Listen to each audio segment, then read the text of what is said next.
भौतिकी के 4 महान दानव, ज़ेनो का कछुआ, दुनिया का सबसे तेज आदमी, वह कछुए को भी नहीं पकड़ सकता। मान लीजिए प्राचीन यूनानी धावक अकिलिस, कछुए के साथ दौड़ में कौन जीतेगा? निष्पक्ष तौर पर कछुए का पीछा करने से पहले उसे 100 मीटर तक रेंगने दें।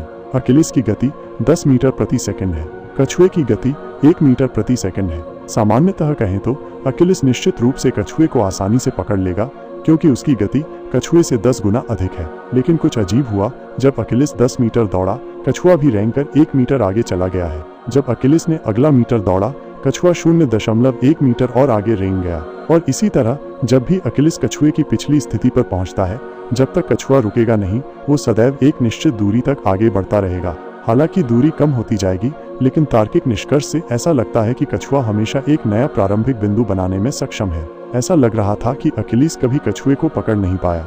समय और स्थान अनंत रूप से विभाजित हैं।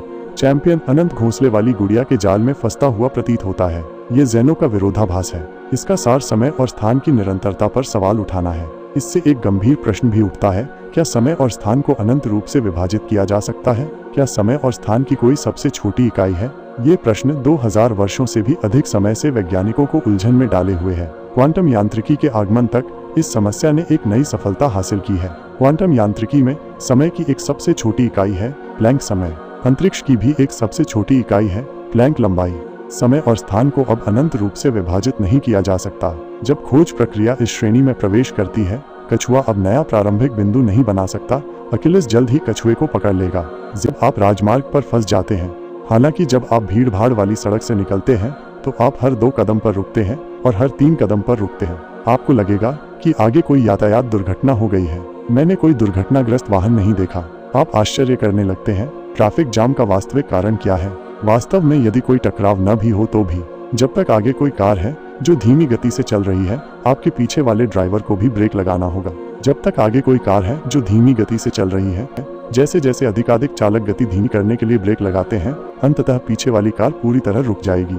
उच्च गति के अलावा साधारण सड़कों पर आप चौराहे पर ट्रैफिक लाइट का इंतजार कर रहे हैं। एक और स्थिति होगी, जैसे ही हरी बत्ती जलती है, पहली कार स्टार्ट, फिर पीछे की गाड़ियां एक के बाद एक चलने लगी, जब तक आप लाल बत्ती पर नहीं पहुंच जाते। इस मामले में मैं चाहता हूं कि सभी गाड़ियां आसानी से गुजरें। आपको उसी समय शुरू करना होगा जब हरी बत्ती जल जाए, क्योंकि हमेशा ऐसे लोग होते हैं जो ध्यान केंद्रित नहीं कर पाते। लेकिन ये बहुत कठिन है। सिद्धांत में बिना ट्रैफिक लाइट वाले राजमार्ग पर जब तक कोई दुर्घटना नहीं होगी, तब तक ट्रैफिक जाम नहीं होगा। लेकिन अगर कोई ड्राइवर अपनी गति धीमी कर ले, इससे पीछे के वाहनों में लहर जैसी श्रृंखलाबद्ध प्रतिक्रिया शुरू हो जाएगी, जब तक कि ड्राइवर धीमी गति के कारण पूरी तरह से रुक न जाए। इससे सड़क पर लाल बत्ती का भूत बन जाता है, जिससे यातायात जाम हो जाता है। यही मुख्य कारण है कि आप घंटों तक हाईवे पर फंसे रहते हैं।